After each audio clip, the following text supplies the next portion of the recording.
To those of you who are joining us, thank you. I'm Brian Brunderman. Welcome to our speaker series. I'm with Stoneridge Partners. For the past 22 years, Stoneridge Partners has assisted with transactions in the home care and hospice space. And welcome to our speaker series. About once a quarter, we meet like this to discuss topics sort of relevant to the post-acute M&A space. We invite someone, some expert in the field, to be involved and share their insights and perspectives, and what usually is a relatively casual conversation about the status of our industry.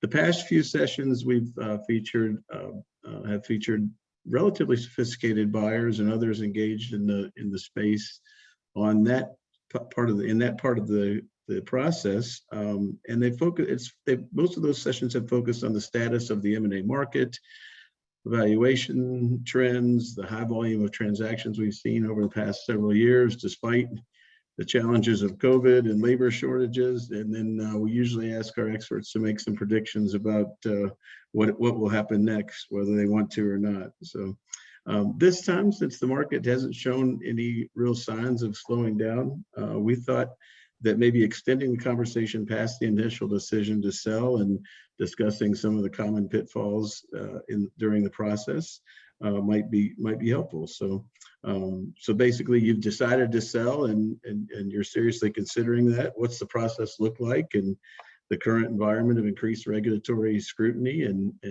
what are some of the things that you can do to avoid some of the pitfalls that we've seen both on the transaction side and during the process. So I'm joined today by my partner, Joe Lynch, who has a unique perspective of having owned, operated, and sold his home care company, and as well as assisting in many transactions. And we've got the pleasure of having our good friend, Luis Acevedo, who's an experienced healthcare transaction attorney. What I thought we'd do today is allow them to both introduce themselves very briefly, and then we'll have some discussion. Please, we want this to be relatively conversational. So use the while everybody's muted, you can use the Q&A function to submit your questions. We'll try and get to those and include as many of those as we can. And then we'll leave some time in the end to focus on some of the ones we've missed. If for some reason we can't get to your question because we run out of time, we try and keep this right at an hour. Please feel free to submit that or follow up afterwards, and we'll do our best to get you the answers. So with that, Joe, I think can I start with you and have you sort of do a brief introduction of yourself, and then Luis, I'll ask you to do the same. Very good. Thanks, Brian. Pleasure to be here today. And Luis, thank you so much for joining us. On a personal note, Luis and I have worked on a number of transactions together, and he's always a joy to work with and very knowledgeable. Personally, I started in the post-acute world in 1990, working for a large hospital corporation. It was a hectic time. I was on the road a lot. We started, acquired, and ran a number of hospital-based home care agencies, and it was all part of a very large corporation. That company was called Orinda Health Corporation, which eventually merged with Tenet. About that time, after 7 years of running, acquiring, and starting companies, I figured I'd try it on my own. So I did. 17 years later, and after acquiring a couple more along the way, I sold it. I used Stoneridge to help me with that transaction, and they asked me to join them. And a year later, our founder retired, and now Brian, and that's when Brian and I became partners with our third partner, Ben Bogan. I did so much you bought the company, huh? That's the old saying. Right, exactly. It's there's a different reason why everybody sells their company. I wasn't anywhere near retirement. The reason I did was just to be blunt. I hit the wall. I was tired of the day-to-day grind of operating a company. It caught up with me. I wanted to do something different, and I've always loved the deal side. It's really it's a labor of love for me. I always view it as a win-win-win.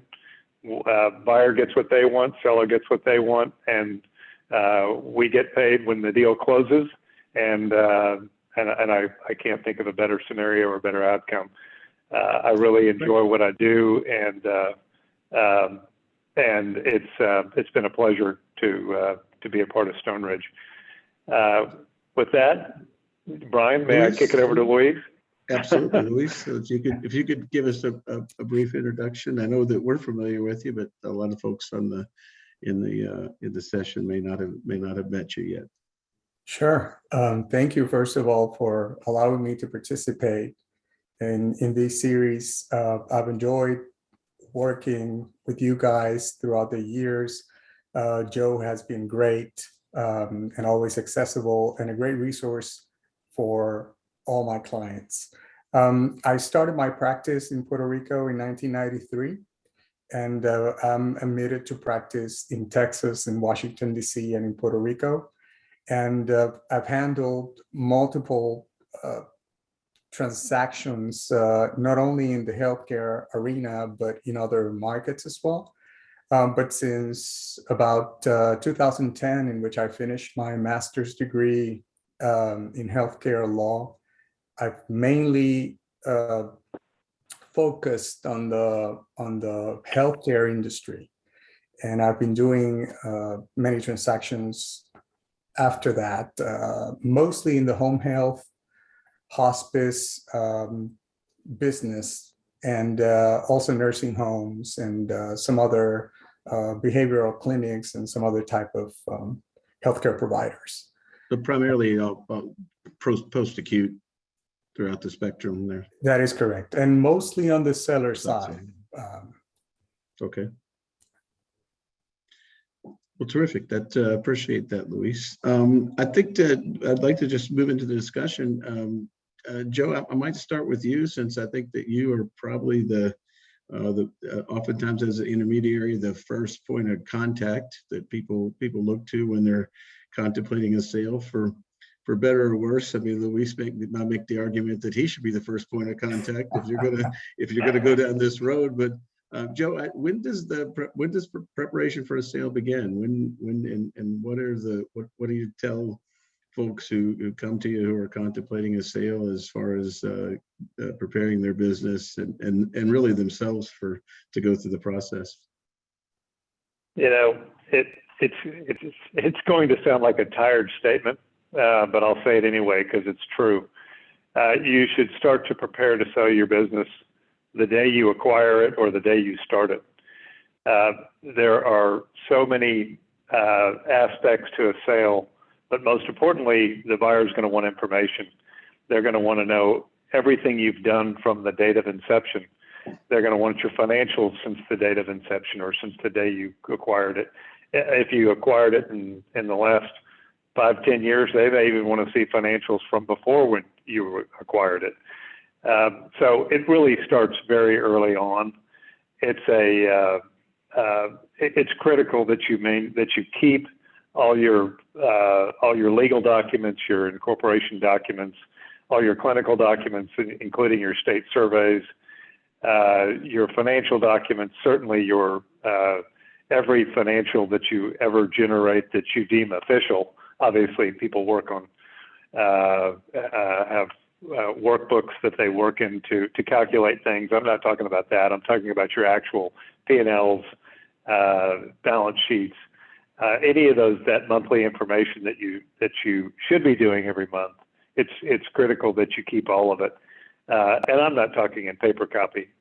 Electronic is fine. That might get a bit cumbersome, but no, they're going to want to know everything about you. So really, you need to be thinking about it from day one. Okay. And Luis, I'll maybe put the same question to you. When is the proper time to engage a transaction attorney? I mean, obviously, I think no one would argue that's not an important advisor to have during the process, but too often I think that the transaction attorney finds out about it once it's a little late. And so are there some threshold considerations that you point your folks to prevent problems down the road, and maybe even talk a little bit about whether or not that advice changes for different entity types, or anything specific that you advise sellers to do to prepare for the diligence process and negotiating an LOI and a purchase agreement, which are, as we know, are very heavily negotiated documents in this space. Yes. So I usually tell my clients that they should first engage the services of an advisor, just like you guys. First of all, because most people do not know necessarily how they will be able to market their company, what the potential value of their company is, and they don't necessarily know where to go. And if they do not know where to go or how to maximize the value of their company, they may not be willing to go over and engage the services of an attorney until they know that there's something really that they can do, that they have to sell. So that the sale, if the sale is a possibility, if potentially there will be buyers out there, then they will feel more comfortable with reaching out to an attorney. Now, depending on the type of buyer, the buyer may come in and approach the seller with a confidentiality agreement. Some start with a confidentiality agreement, others starts with a draft of a letter of intent. And depending on who's financing the deal, it may also be a term sheet. So it depends on the buyer type. But at the end of the day, I think at that stage, that's when an attorney should come in, because there are certain things that I consider necessary to be in a letter of intent or even in a confidentiality agreement, because many of the companies that will come in to try to acquire your company will be your competitors. And you want to make sure that you have a protection there so that you feel like you can disclose the information without risking providing your competitor with information to compete against you. Sure, and certainly I think that any good intermediary will ensure that that confidentiality remains in place and intact as much as you can. So, one thing I would like to, does your advice change for different entity types? And if so, is there something that you can, I mean, and maybe Joe, that you can speak to this as well. How often are you seeing, historically in our space, it seems like years ago we saw primarily asset transactions. I've increasingly, and maybe you can speak to it, and then I'll ask Joe to do the same. Are you seeing more equity stock transactions, and just given the fact that for licensure purposes, regulatory purposes, what's driving some of that? We certainly have seen a larger percentage of the transactions in that structured that way, as opposed to traditional asset sales. Yes, I have seen that. And actually, most of the deals that I'm working on, or that I have worked on during the last probably 4 years, have been equity deals. So even if a buyer comes in and would like to have that acquisition treated as an asset purchase for tax purposes, they will deal with that, in the purchase agreement. But they want to make sure that they go through an equity deal, because they don't really want to deal with Medicare, with the state regulators. They don't want to have to worry about getting all the consents that may be necessary to transfer some of the contracts that are important for them to keep, in order to have a sense that it is a viable business and a good acquisition. They don't want to take a risk, and they don't want to have to deal with all that kind of those transfers. And the reason they prefer to go the equity deal route is that they say, I'm just going to step in your shoes. I'm going to become the owner of the entity, and therefore I avoid all these other problems. Now, of course, that comes with a risk, because they step in the shoes of the current owners, but they inherit the history of the company since inception. Right. So they want to make sure that they have language in the agreement that will protect against those potential risks.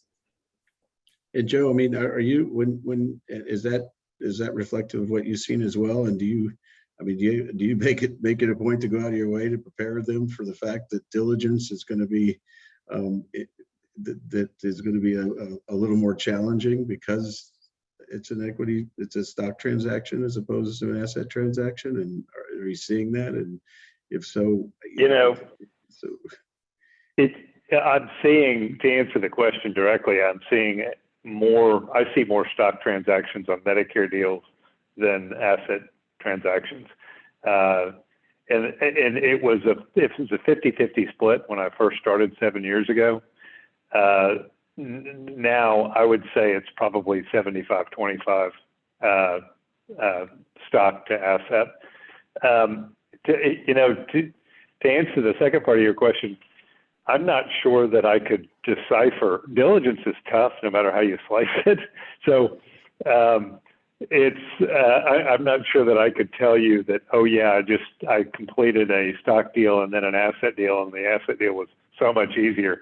It's trying, and it's cumbersome, and it's lengthy, and it's tedious, no matter which type of transaction it is, because no buyer, and the types of agencies and companies that we represent, they're not asset based. You're buying a goodwill, you're buying a revenue stream, a block of really good employees, and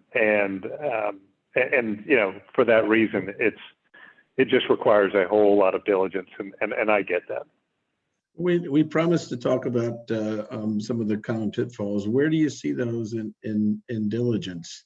As far as is it primarily from the clinical perspective? Is it DOL issues becoming more common? I mean, right now we've got increasing number of circuits who are holding for successor liability, even if it is an asset transaction for Department of Labor issues. Certainly some of those things are. Where are you seeing some of the big challenges, and where are those pitfalls? Where, like I said, is it primarily clinical, or is it operational? Is it are you seeing it on the financial side? Where are some of those in the diligence? Where do sellers get tripped up in diligence? So I think there's two answers, and you've got two people here that can probably answer them in their own way. From a diligence standpoint, from my perspective, and then Luis, I'm sure you've got a bunch on the legal side. The financials to me are the number one pitfall. You get halfway through financial diligence, and what usually happens in my world is I get a call from the buyer saying, well, we were supposed to have whatever, 800,000 of adjusted EBITDA, whatever that number may be. I'm just playing with random numbers now. And Whitley Penn or whoever it is did a soup to nuts analysis, quality of earnings of their financials, and we're coming up with 600. And so we need to talk about a price reduction. That's the biggest pitfall that any seller or broker representing a seller can run into. And so again, it goes back to accurately managing financials, keeping sound records. We don't run across a whole lot of fully audited or even reviewed financials from our clients, and that's okay.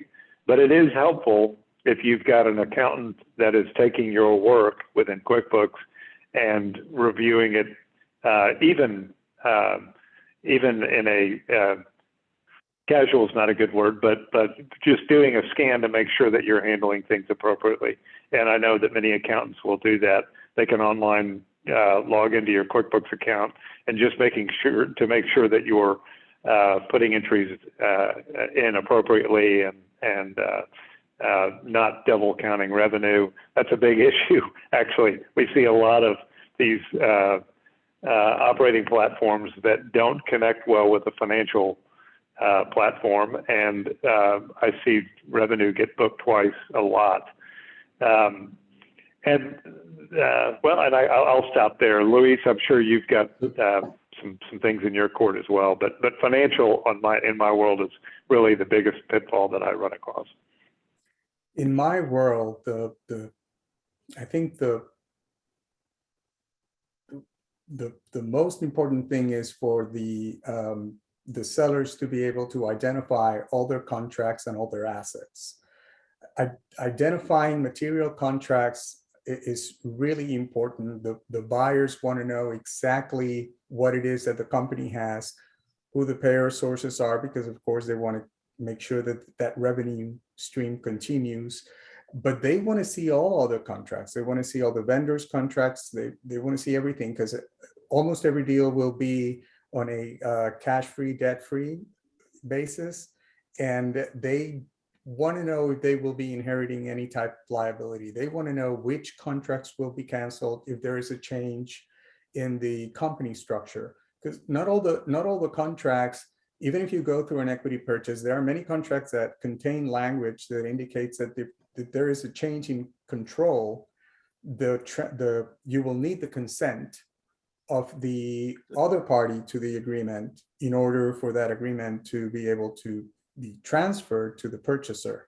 And sometimes they just require notice, but not providing notice could cause the termination of the contract.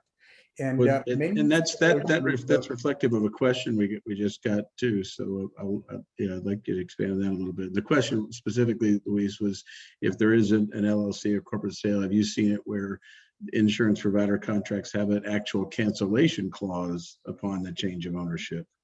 And have you had experience with that? It sounds like yes. If you don't follow the rules, that's a real good a high likelihood, huh?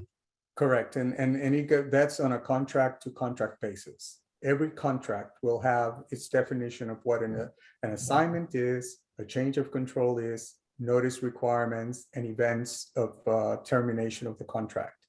For example, even within healthcare payers, you'll see that while one payer will only request that you provide them with notice post-closing, others will require consent 30 days prior to closing. And you need to have that information ready, because you won't be able to close unless you follow the proper process. And then that goes also with many other types of contracts. Okay, great. And Joe, I think we jumped ahead a little bit just in getting to that, but is there anything about the preparing the sellers for the process? I mean, obviously these points are very relevant. Anything else that they can do ahead of time to sort of head some of this stuff off of the past? I mean, obviously, I think Luis has some good advice about knowing your contracts, and you mentioned some things about at least understanding where everything is and where the financials are and how they work. What about prior regulatory issues? What about some of those? Are you seeing those come up in diligence? And if so, how are those being handled? No, then I'll ask Luis the same thing.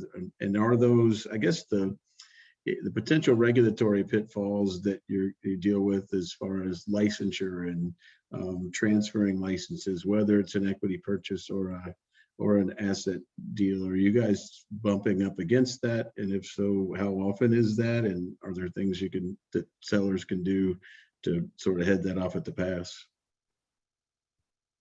Well, in regards to regulatory, I mean, I'll bet in the last 2 years I've had 4 or 5 calls from folks that were interested in selling.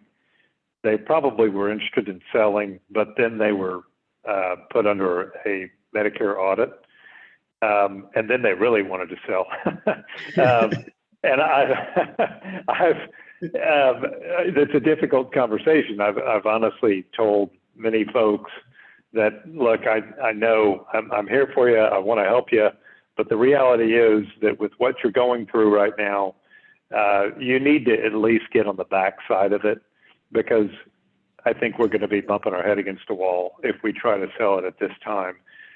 If they jump in with both feet and tackle the issue head on, then hopefully they can get out of it in 3 or 4 months. And that's not too long to wait. And frankly, I've heard a lot of buyers that when we do take those folks back to market, if the results of the survey, well, I should clarify, if they get out of it in 3 or 4 months, it's because they did a good job and they came out the other side without a problem.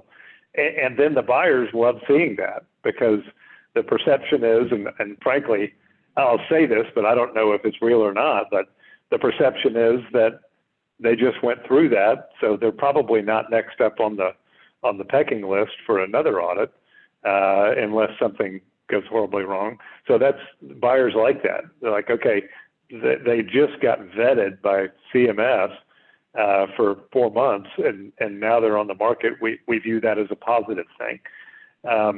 So I hope that answers your question. But yes, in regards to the regulatory side, it can be a real challenge. It's just part of our industry, though.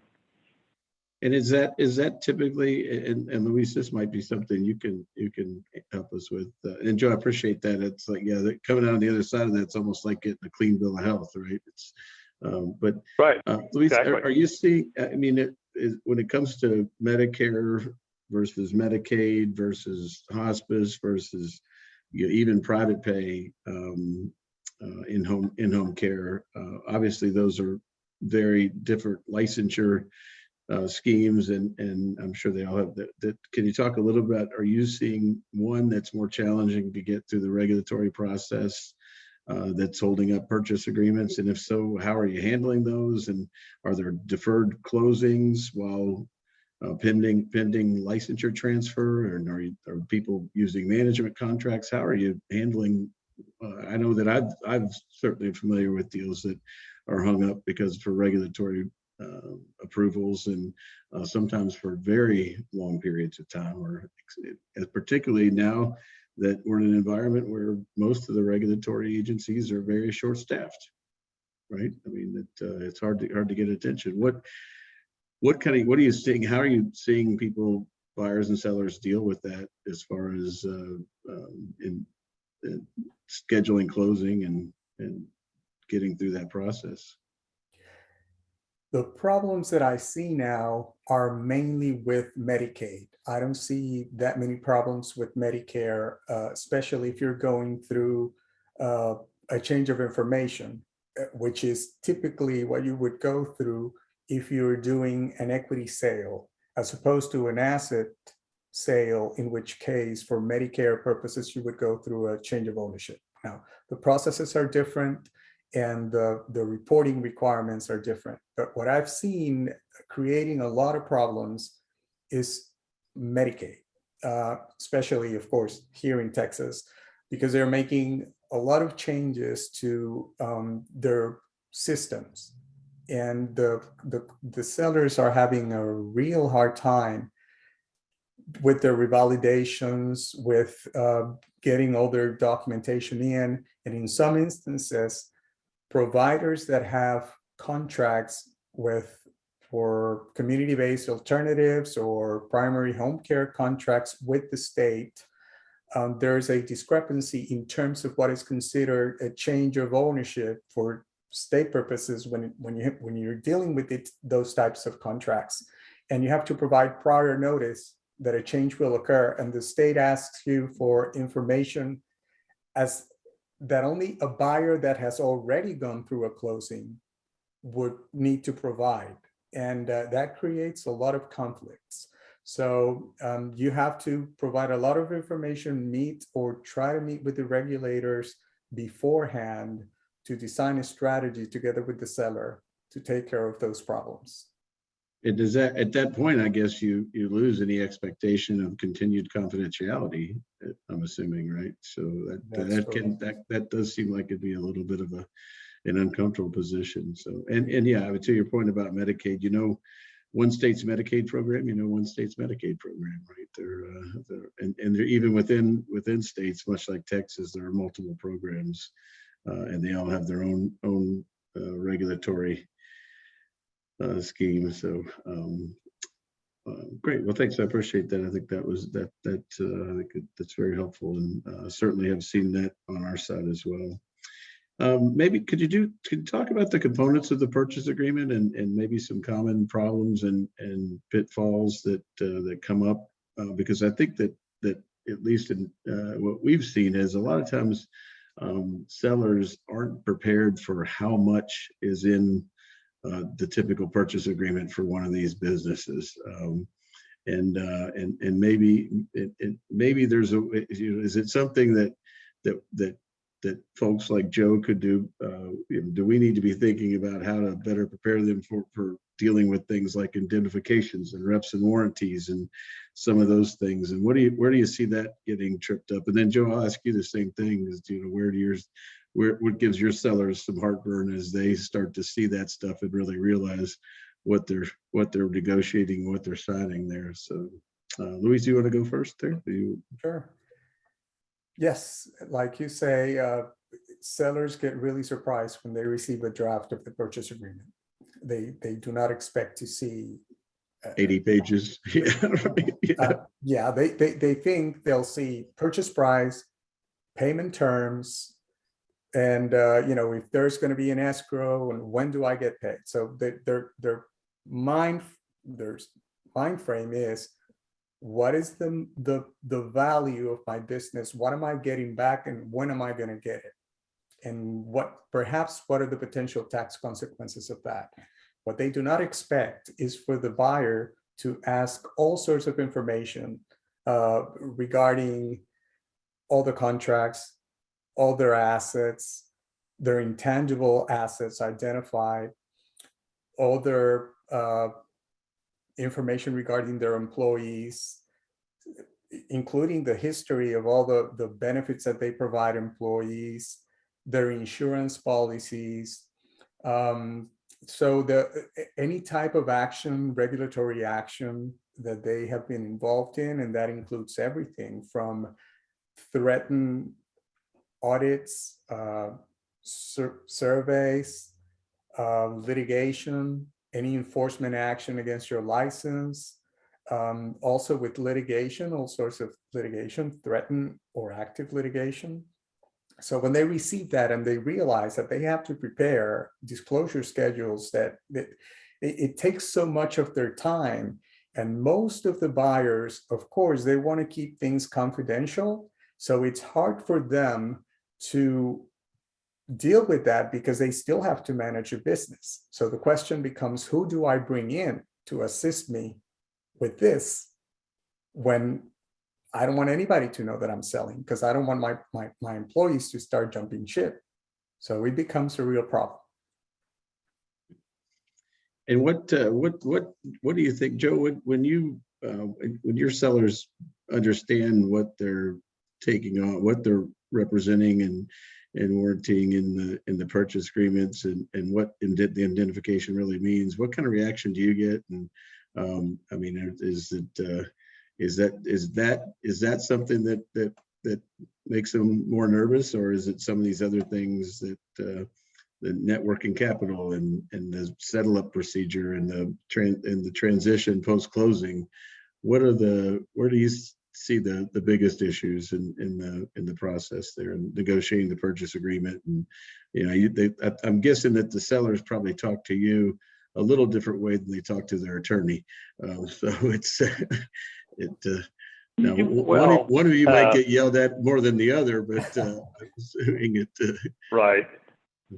No. Some of the issues, such as networking capital that you just mentioned, those are usually have already been discussed before the purchase agreement. The biggest thing that Luis already touched on the schedules, but usually they don't. My clients don't know what the schedules are, and we walk through what they are, and then I tell them we've got to get with your attorney to discuss who's going to do this. That's always a surprise. Indemnifications, it's interesting. My attorney at the time that I sold my company he had an interesting perspective, and it's he basically I can't even remember what they were, but I thought they were long, and we negotiated them down a little bit, and I still had a little heartburn over it. And he told me, he said, look, you're not ever going to sell your company without indemnifying the pre-close time period. He said, so are you nervous about this because there are skeletons in your closet? And at that, I kind of sat up straight and said, absolutely not. I've got a clean company. And he said, then why are you worried? So that's, I thought that was a pretty common sense approach.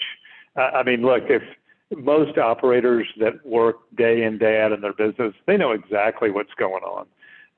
Could there be something that bounces along that isn't perfect, post-closing? Sure.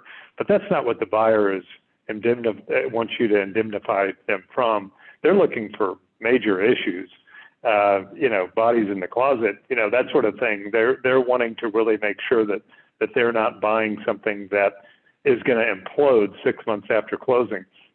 Not that you forgot to pay the Ozarka water bill a couple months ago, something like that. The only other thing that does periodically, it typically comes up in the LOI, but sometimes it's not seen till the purchase agreement, and that's non-competes. A non-compete, at least from what I'm used to seeing, on the low end is where the agency is in surrounding counties. And on the high end, it's typically the state that you're located in. Luis and I are in Texas, so if I saw one for the state of Texas, I wouldn't be shocked. But a lot of the times folks are selling, I've had clients that are 70 years old and call me and say they want to sell because they want to retire. And then they see that non-compete clause and they go ballistic. And I'm scratching my head saying, wait a minute, I thought you wanted to retire. It's just the thought of somebody telling them that Right. if they wanted to, they couldn't. And so there's a bit of education there that nobody's going to give you $1 million, $10 million, whatever your company's worth, and then risk the possibility that you could go a mile down the road and hire everybody away and start your own company. So I think buyers or sellers need to be aware that it's coming. It's just a matter of how extensive it is. And if you've got a problem with it, it's probably worth discussing with your advisors at the beginning. I agree. And if I may, I just wanted to mention that from the perspective of the seller, when they look at the agreement, they go, oh my goodness, the buyer is expecting perfection because of the language, but it is the role of the attorneys and the advisors to tone that language down, and the seller should not be afraid of disclosing information to the buyer. It is better to disclose it and deal with it and explain it out. And I've also seen an increase in sellers buying reps and warrants insurance lately. Have you seen cover potential risks? So Interesting. And can you tell, Yeah, just for people who may not be familiar with that, can you tell a little bit about what that does, Luis? Yes, it basically protects you from problems with your representations and warranties in the agreement. Now, there are fundamental and non-fundamental representations and warranties. And you'll see in the agreement that they include language in terms of how long you're making those representations for. And the fundamental ones are usually representations that will last for a longer amount of time. But depending on the type of deal, you can negotiate, and I've seen sometimes the buyers even paying for the insurance when they see that it makes sense to them, because they don't really see that much of a risk, but it gives the seller a sense of security. And you basically, I've seen that type of insurance cover around up to 10% of the purchase price. So many of the sellers are looking into those alternatives. One thing I might ask you, to the extent that we could spend another hour or maybe longer talking just about these, but two things in purchase agreements that I've seen potentially derail transactions are materiality qualifiers and knowledge qualifiers. In a very, is there a way for you to sort of encapsulate what those are and prepare potential sellers for what they're going to be agreeing to or what they're likely to agree to, without dragging. And again, I know we could talk about those for a long period of time, but because I think that they do create some limits around potential liability, and if they're structured properly. So usually what you will see is that they include language that says to the knowledge of seller, but they do not necessarily define what knowledge is. And I always tell my clients that it is better, or the best practice, to have a definition of knowledge, because otherwise you can have actual knowledge, which is like basically I know something happened, or constructive knowledge, which would be when you should have known that something occurred. But of course, you can't know everything about the company. So you can work with that language and even try to adapt it so that the definition applies to certain representations and warranties and not to the others. And I think, Joe, you could probably speak to this, having been operating this business. I think that now whose knowledge it is particularly important, because you just can't, especially in a business in this industry, when your folks, people who are, and oftentimes are in relatively senior positions, aren't in your office ever, if seldom, if at all, right? I mean, so there's the idea that you're going to know everything they're doing is pretty unlikely. So, of course.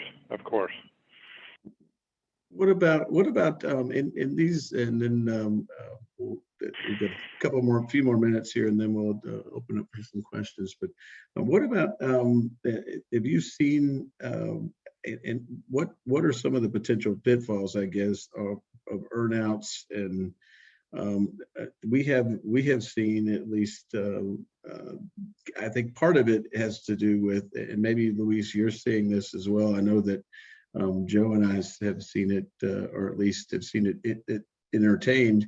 The fact that there are so many of these deals, that private equity is so interested in our space right now, and a lot of times they don't come with existing management teams. We've seen retained equity structured transactions, and or in conjunction with earnouts, or one or the other. Are there some specific risks that around those? And if so, how are you structuring some of those? And what are they as common in your experience as they've seemed to become in ours? Or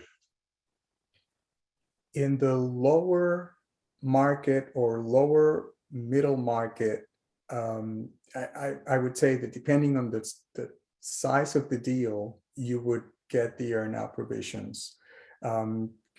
Usually you include the earnout provisions when there is a gap between what the seller believes the enterprise value to be and the buyer idea of what the business is real value is.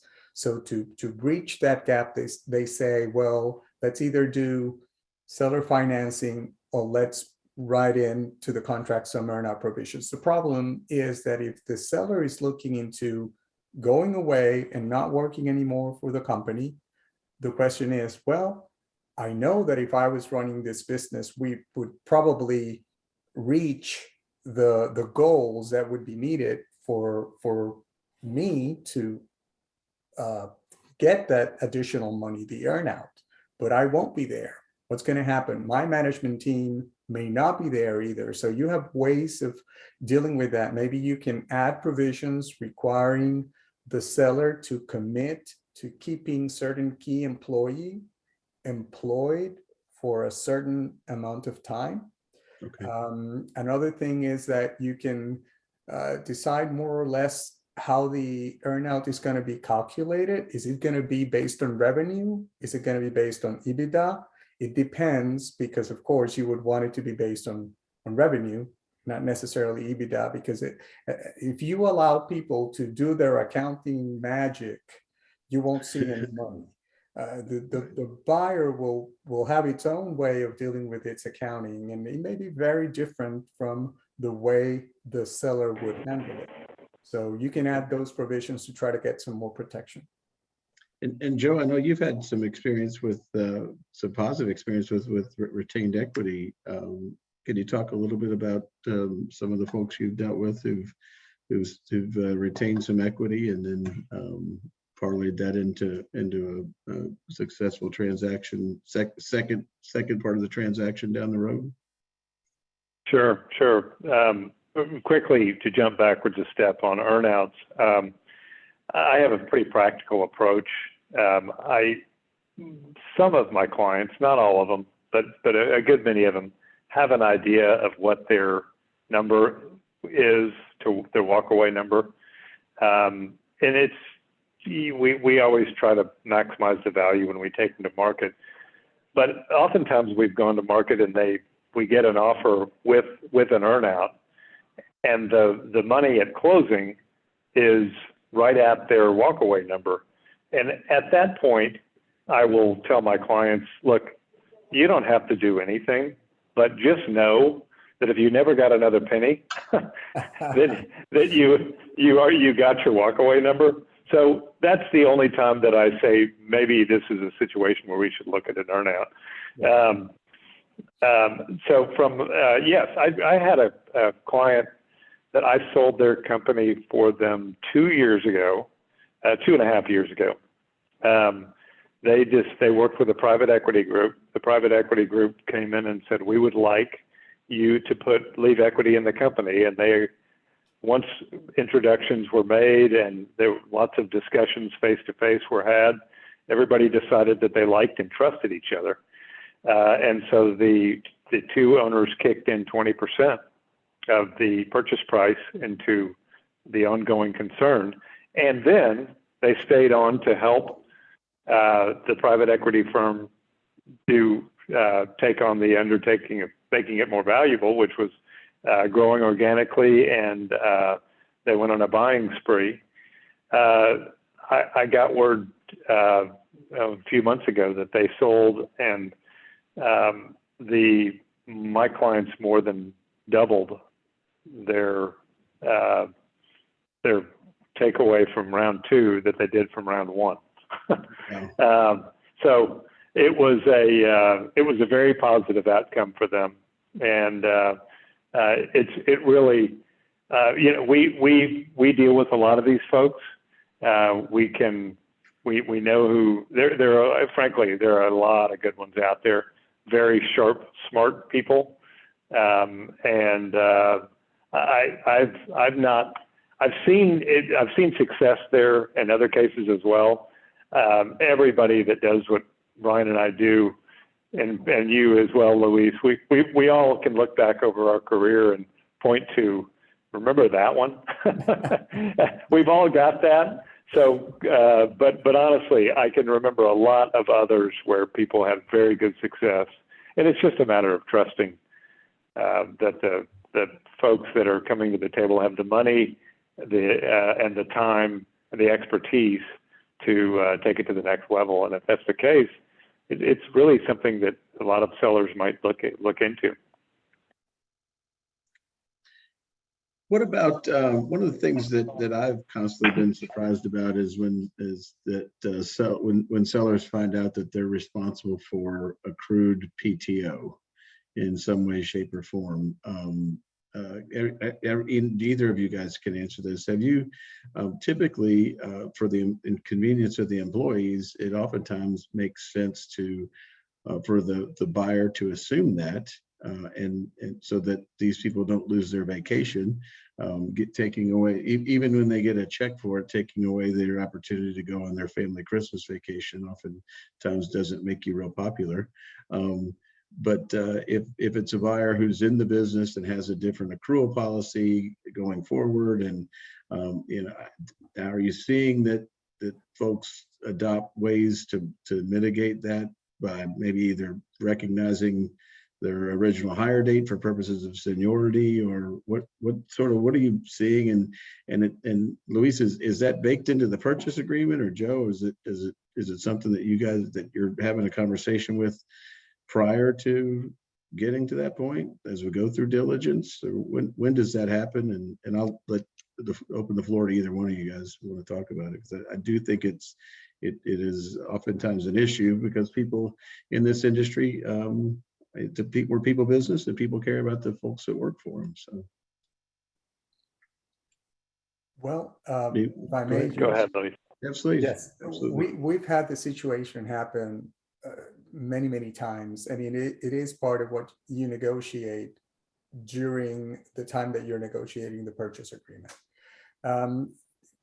Not every seller offers the same benefits to employees, and not every seller has a program in place to assign a value to the PTO and pay that PTO. It may not be convertible to cash. They may be offering its employees just days that if they do not use, then they will lose them. So the seller then has a problem, trying to determine what is the value of this PTO, and is that going to cost me a lot? And on the buyer side, the buyer says, well, these people have a lot of PTO accumulated here. Right. So what am I going to do with that? If I say I'm going to take over that has a cost for me. These people may go on vacation, and then I don't have anybody to do the job, and I have to bring more people in. So the parties do get together and work over those issues. I've seen situations in which sellers that do not have that many employees sign a document in which they basically waive any rights to that after the seller makes an offer and pays them something, but the seller covers that value. And I've also seen where the seller just covers everything, and situations in which the buyer adjusts the amounts that will be available, because sometimes they already have policies in place that differ from the policies that the seller had. So they'll have to bring new employees in and put them under the new benefit structure. So those things need to be discussed. Okay. And I haven't seen, honestly, a lot of creative ways around the PTO. I mean, typically on the transactions I've worked on, buyers are pretty hard and fast that, look, that is a liability that's sitting on your books, and it needs to be settled. And along those lines, I wanted to interject very quickly that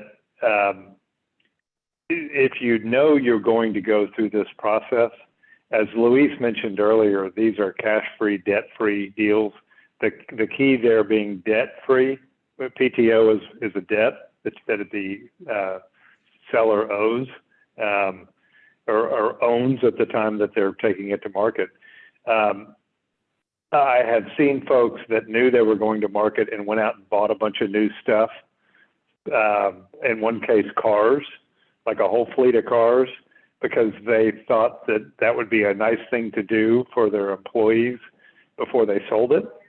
The problem is they had about $80,000 of debt on their books when they were selling, and they didn't realize they were going to have to just write a big check for that.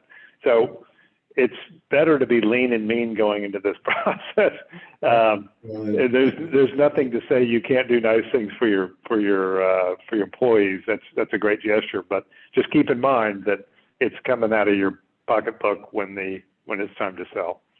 I can't tell you how many times I've seen a price and terms negotiated, and then the seller starts to still feel guilty that some of their staff may get fired, and then gives everybody a big raise, and then realizes that all of a sudden the buyer wants to renegotiate the purchase price because it's not as profitable. Because the EBITDA went down, right? Yeah, right, exactly. So I've got a couple of questions about, we'll talk just to address a few questions before we wrap up here. We just got a few minutes left. I've got someone who owns a national home care franchise. It looks like they're a franchisee. And the question is, the franchisor, although the franchisor will ultimately approve the buyer and offer guidance to the sale process, since their company is still a separate entity from the franchisor, are there items that this person needs to focus on that the franchisor may not? And I think this is interesting because just historically, we've not seen as much interest in franchise operations as we have in the last, I don't know, Joe, how often, what would you say, the last two years or so? 2+ years, we've seen a really just a big increase in the interest in franchise operations, both franchisees and franchisors.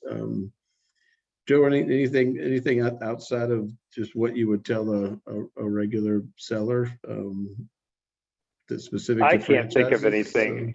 Honestly, I can't think of anything separate you'd tell them because they're a franchisor, a franchisee. Luis, anything that you can, any advice you can give there?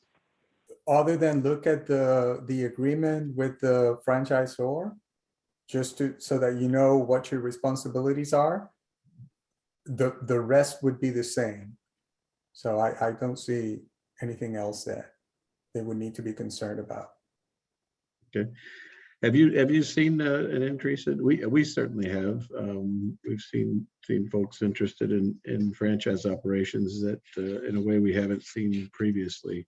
And I think that some of the large franchisor transactions are proof of that. If you look at some of those that have sold recently, I mean, in the flurry of activity, it's just one of the many ones. But I think it took a lot of people by surprise that there was as much interest in some of those big franchise operations as there was. But you know, maybe I did hear one person say that they wondered if maybe part of the reason was that we're running out of large platforms, and if you want a large platform, you may have to be a little bit creative, and a franchise operation, a franchisor offers the opportunity for that. So if you look at the number of large Medicare, just picking on Medicare for a minute, Medicare independently owned Medicare operations, they're fewer and further between as a result of all the large transactions we've seen over the past 3 to 5 years. So, well, guys, we're kept coming down to the end there. Anything else to add? We very much appreciate you guys leading the discussion with me, and want to thank everybody for joining. This will be recorded, and it will be on our website. So if you guys wanted to come back and take a look at it, anybody wants to take a look at it down the road, feel free. If we didn't get to you, I actually just had one last question. How would one engage our services? Please, if you would reach out to Joe, we'd be happy to talk with you about that offline. We're about out of time here, and I don't want to eat up too much more time, but yeah, all of those things. We've got a question here. How would one engage our services? Is there a separate price for valuation? And what are the commissions? Those are very sort of business specific questions. But how, the last question is, how do we think the climate is now to sell given today's economic uncertainty? I wish I could tell everybody on the phone that we've got the crystal ball, but we don't. All we're seeing is that we expected a little bit of a slowdown going into this year, and so far it shows no signs of slowing down whatsoever. So we've got interest is as high as ever, and we've got a tremendous amount of activity already this year. So. With that, we'll finish. Thank you, everyone. And again, thanks everybody for attending and joining us for today's discussion. Joe, Luis, thank you guys. Thank you. Thanks, Luis. Thanks, Brian. Bye, guys. Take care.